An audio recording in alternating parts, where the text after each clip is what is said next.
This is much like getting the leatherette off the base of the camera. It possibly got one less layer of glue on it, and I say that because people are more frequently into the film advance than they are into the shutters. But I don't know that for a fact. So I've put a bit of naphtha under there, and you see that immediately softened that adhesive up. I've got to be reasonably cautious about this, not dumping buckets of the stuff under there. Look at that. Here's our leatherette off in one piece and in good shape.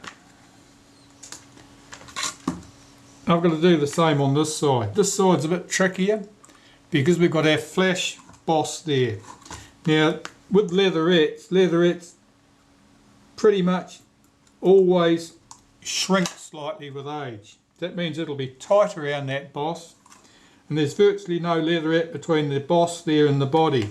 So it means it splits at that point very easily if it's not already split.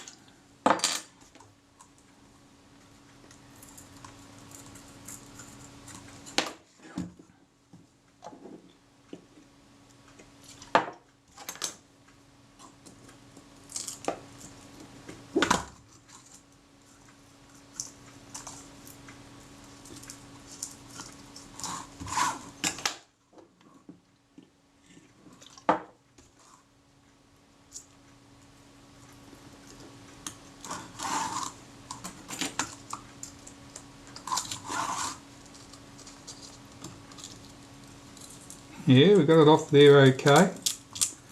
That's just cracking away, that's dry, that's where the adhesive's given up.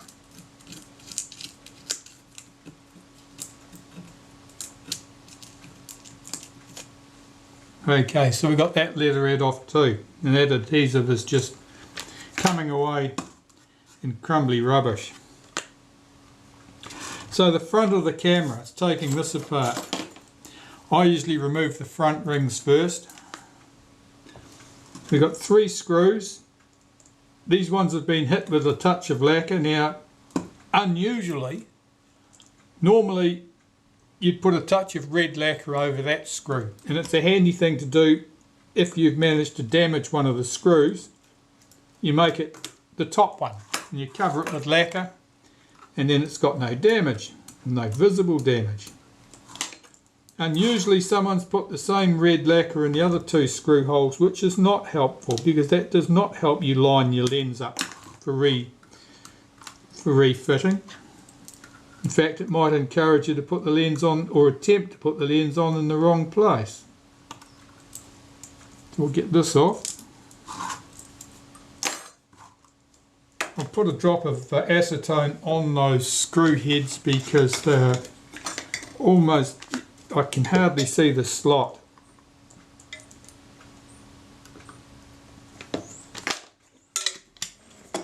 Those screws are chrome plated brass and are pretty delicate. I can't even see the slot in this one, so I'll start on this one instead. Unless those screws have been buggered up, they'll be going back nice and shiny chrome as they should have been.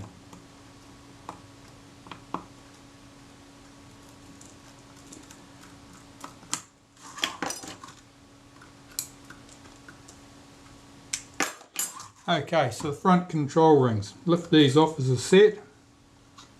This is the piece that opens the diaphragm to full aperture for viewing and should slam shut when the shutter is released.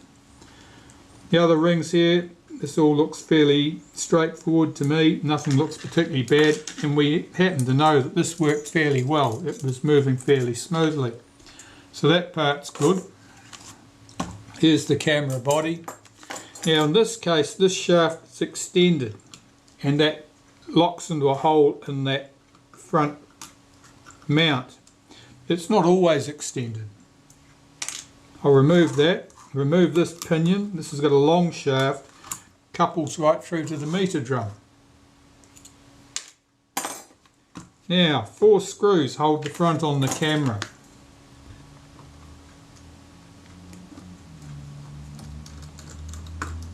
They're usually under some tension. There are some dish-shaped washers under there. Keep those screws under hot tension, and they're used to help you set the lens mount to film plane distance. Now this one, I can't see the slot in the screw head there very easily. Oh, what have they done to that?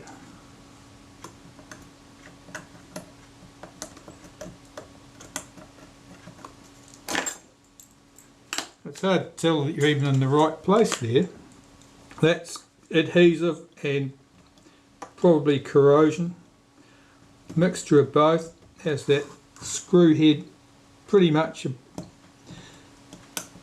obliterated. I'm trying to clear the slot out so I can actually fit a screwdriver into it.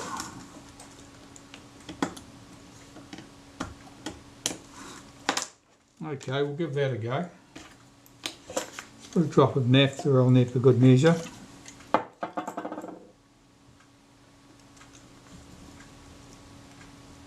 Yeah, it's turning. Get a screw that's as ugly as that. You want to keep an awful lot of pressure on your screwdriver so it doesn't cam out and ruin what's left of the screw. Right, so we'll gather up the 4 screws. And the front should lift off the camera. Okay, so there's our front section with the shutter on the front. That looks reasonably tidy. I'm sure it's been serviced before. It doesn't look like it'll be a problem to service that. That looks fine. And here's our camera body. So we have these dished washers I mentioned. There's either going to be 8 of them or 12 of them. Let's find out.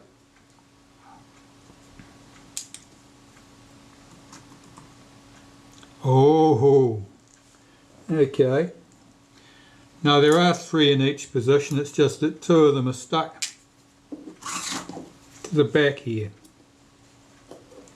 I thought that was a mix and match job. I thought there were 2 on one side and 3 in the positions on the other. Right, shutter to one side. Take out that front cam. Careful with this mirror, you don't want to get your fingerprints on it. I'll remove that cam there. That's the cam that activates the mirror and capping plate setting levers and transfers the action through to the front cam, which cocks the shutter. And we can remove the front meter drum. I'll just unhook that spring so that's not under tension. Yes, we can remove this. I'm just unspooling the cord from that. Now the meter arrangement on a Retina Reflex S is exactly the same as the arrangement of the meter on a Retina 3S rangefinder camera. So the instructions in the service manual for a Retina 3S has all the instructions you need for setting the meter. I'm just checking that mirror. I want to see if I can get that off. Just get that capping plate out of the way. Because if I can get that off the camera without a fight, I'll do it now, because then it means that it won't be vulnerable to damage while I'm working on the camera. Just checking that it's loose in there. It appears that it is. Okay. I'll put a couple of toothpicks under there. I'm going to slide that mirror out of its tray.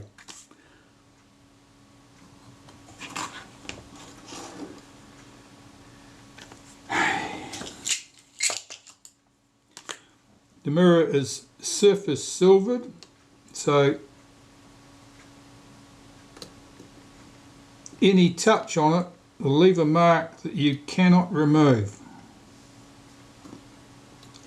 What I'm doing is I'm trying to slide the mirror out of its tray, and these two toothpicks are lifting it, so it's lifting it clear of the front edge, which would otherwise trap the mirror in there.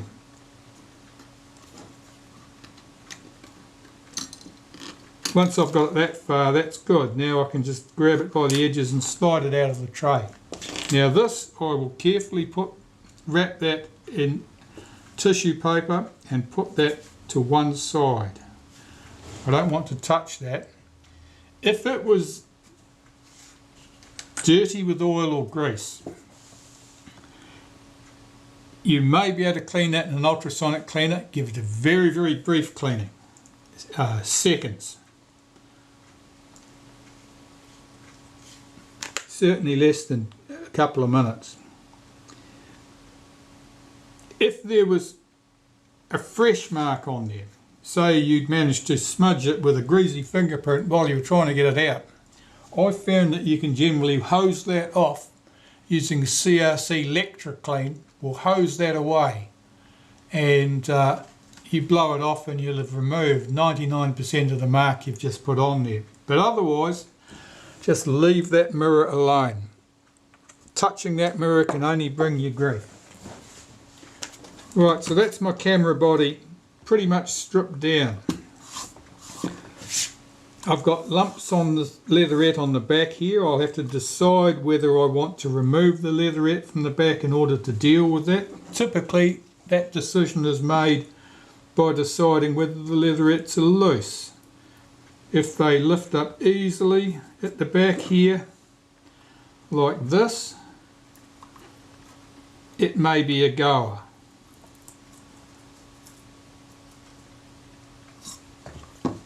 I'm not committed to that yet. I'll make a decision on that shortly. So cleaning stuff up. This adhesive on the body here, this is very dry and crusty and needs to all come off. I found the best way for that dry crusty adhesive is to scrape it off with the back edge of the scalpel.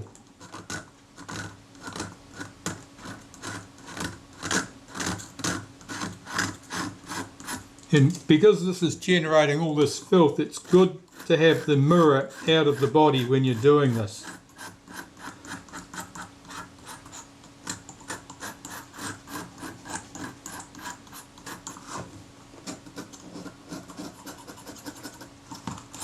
Well, you can see that's going pretty good. So all I'll do is I will do this side here, and the base of the camera in exactly the same way. And then I'll start cleaning everything else. Now it depends how dirty things are as to what method of cleaning and how deep you're going to need to clean. Let me get all this rubbish off first, this loose stuff, and then we can deal with the other stuff. So you can see the depth of the rubbish on this piece. That's chrome plated, and that should be nice shiny chrome under there, much like that surface, and that's just caked on adhesive, remnants of the leatherette. It's a bit of a mess, but it will clean up. It'll clean up quite well. I'll get this stuff scraped off. Well, here you can see all the filth that came off the camera, and here we have all the film chips that was sitting loose in the back of the camera.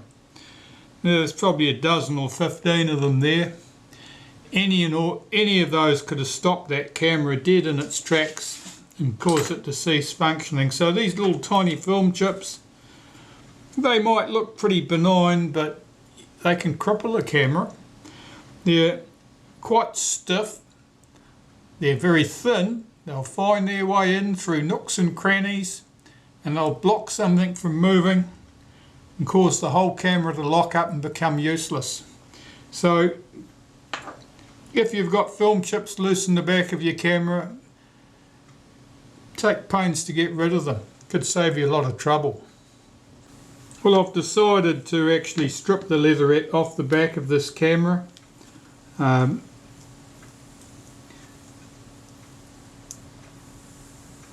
hope it's going to go well. It's not exactly falling off,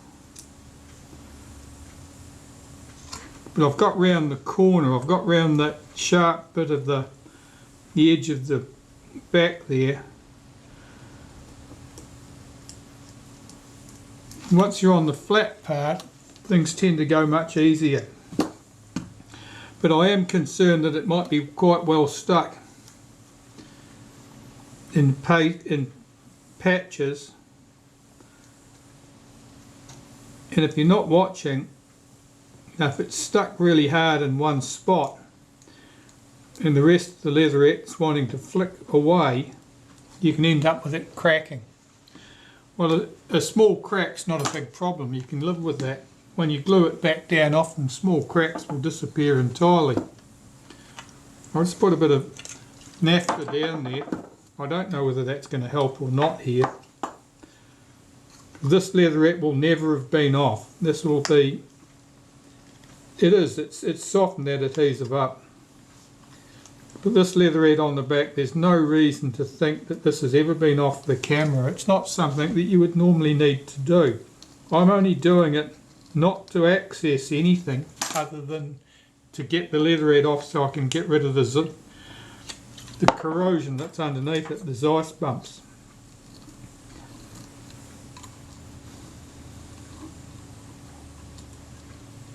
It is certainly unevenly stuck.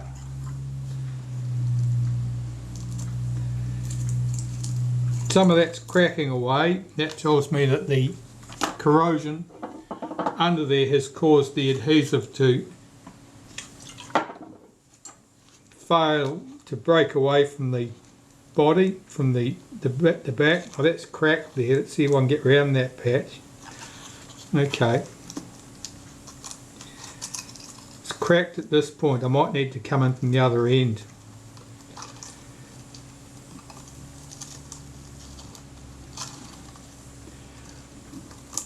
The problem you get with ice bumps is it stretches the leatherette, which can effectively rupture the leatherette. I mean, the cotton underneath, in the cotton that forms the basis for the leatherette, that's not that flexible. It won't stretch. It can easily just break if it's stretched up too much. I need to see if I can get under this end and work back the other way, because I've got a crack here already.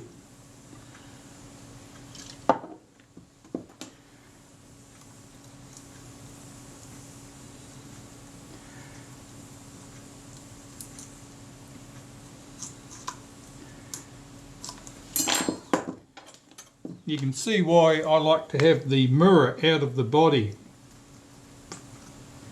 if I possibly can, while working on these cameras. It's because the amount of dust and rubbish and solvent that I'm splashing around can be quite a lot, and you wouldn't want any of that getting on the mirror.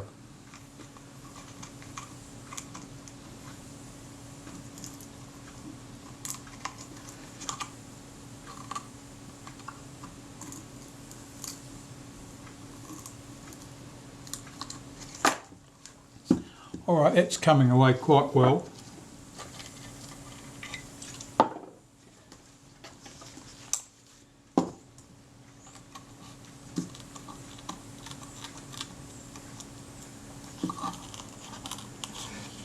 Right, there's big bumps just here.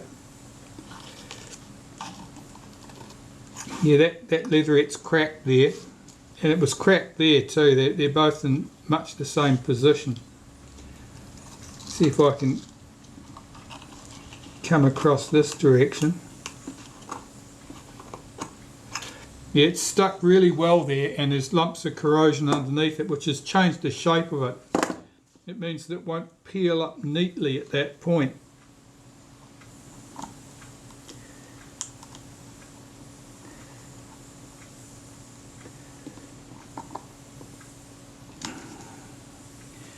stuck right at that spot and right here. I'm going to see if I can get along this edge.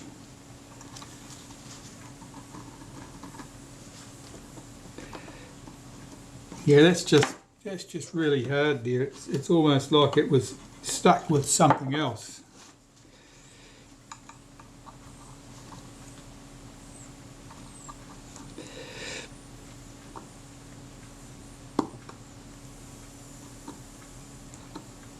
There's a rivet sticking up. That's why I can't slide the scalpel through under there. It's probably the same in the other spot. It's really, I just can't slide that scalpel under there.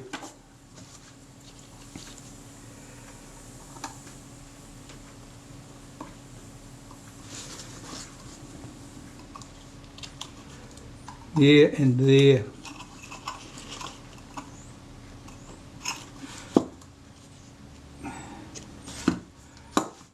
I can't even see what's going on.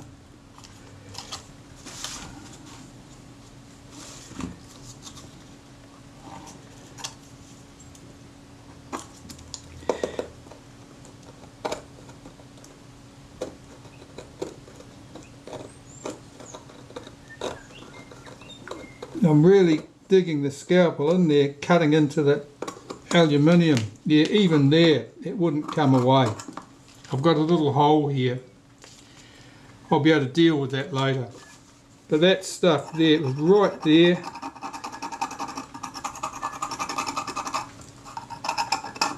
It was lumpy and bumpy, and there was no danger that was going to come loose. So I want all this rubbish off here too. Well, like the stuff on the front of the camera, which was mostly the residue from that failed adhesive, this stuff here is corrosion and remains of leatherette, and using the back edge of my scalpel again I can scrape most of this rubbish off.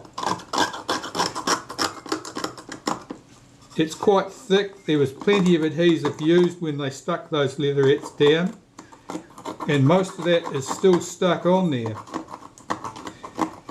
but some of it's let go from the corrosion. Had the corrosion been a little bit more enthusiastic, this wouldn't have been anywhere near as much trouble, strangely enough.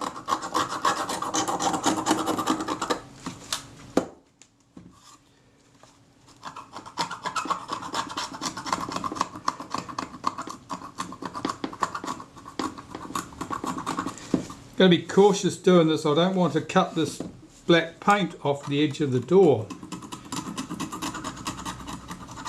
So as I scrape back this way, I've got to have the scalpel under control so that I don't come back into that area.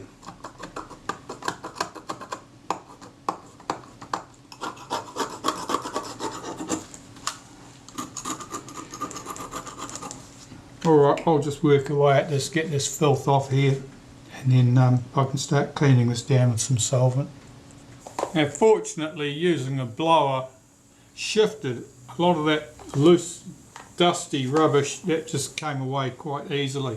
I'm just going to use some CRC Heavy Duty Lectraclean here on a cotton bud, because experience has taught me this will shift the remains of that adhesive and leatherette scraps on the body fairly well.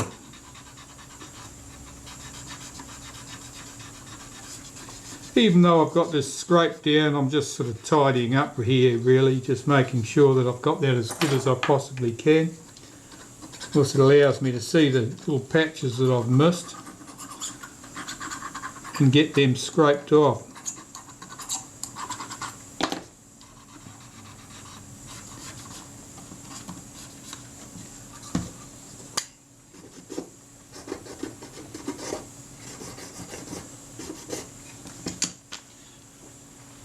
When I come to glue the leatherettes back on, it'd be important that the body casting here is all clean, free from any loose dust or fragments of leatherette or grease or oil, anything that would prevent the adhesive from sticking to it quite well.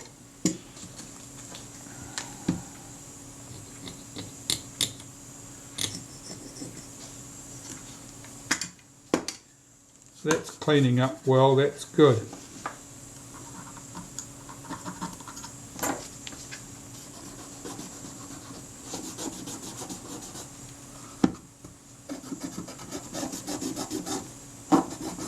The adhesives often stick quite differently to chrome brass surfaces like those hinges than they would to the aluminium body.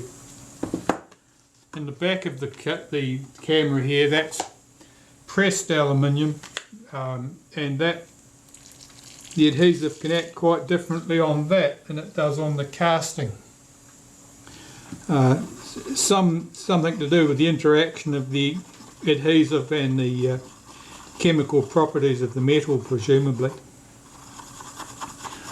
But you do find that the adhesive certainly behaves differently depending on the substrate, even though all the substrates are metal.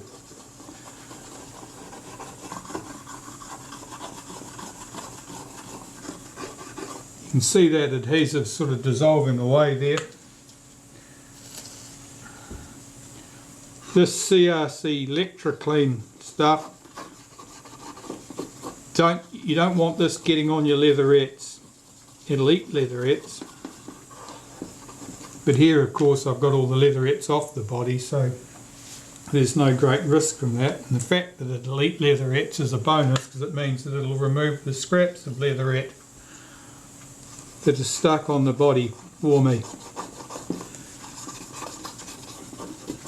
These dark patches you see here, and here and here and here, that's corrosion. That's where the corrosion was, and that's where it's bitten into the aluminium.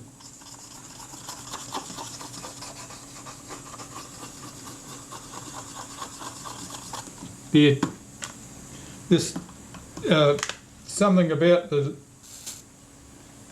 adhesive as it fails, its breakdown products, and whether it has anything to do with the fact that it's on metal or not, or whether it's the skin oils that have soaked through the leatherettes with handling over time. Often it goes waxy and sticky, and it can be very hard to get the stuff off the metal. It doesn't go like an adhesive, it goes sort of, I don't know what you'd say it goes like. It goes greasy. It goes like a wax or a soap.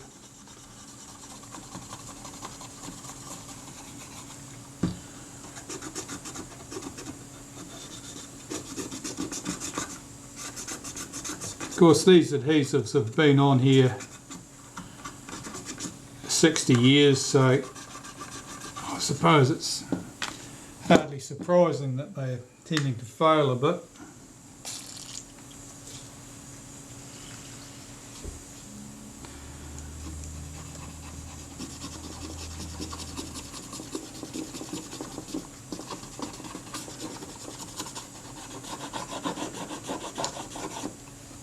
See, some of this stuff is quite hard.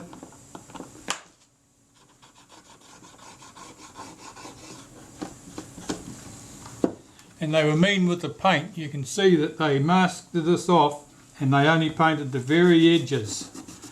They didn't bother painting any more than that. So that paint only extends as far as it needs to meet the leatherettes, really.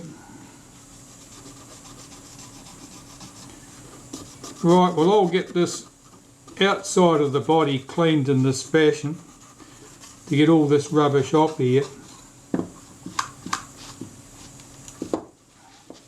You can tell where there's still too much adhesive and stuff, because there's the discoloration there. It's quite yellowy brown colour.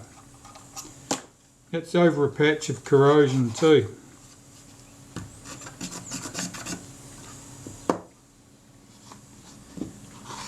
Alright, that looks pretty good. Those body edges look quite dull now, and that's because I've got dissolved adhesive and rubbish on them. Now if I give that a wipe with some naphtha on a cotton bud, that'll lift that filth off the paint without taking the paint away.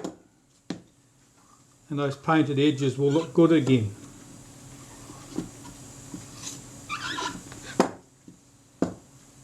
There you go. So the paint is nice and clean and glossy. It's because I've got that adhesive and solvent mix off it. Okay, well I've still got to clean the base of the camera and then just do the normal cleaning. The cleaning of the grease and rubbish from the mechanical parts where the pieces move and where the grease has been. All that has to come off too. That'll be done with Naphtha. But first I just need to get the last of this adhesive and like rubbish off here.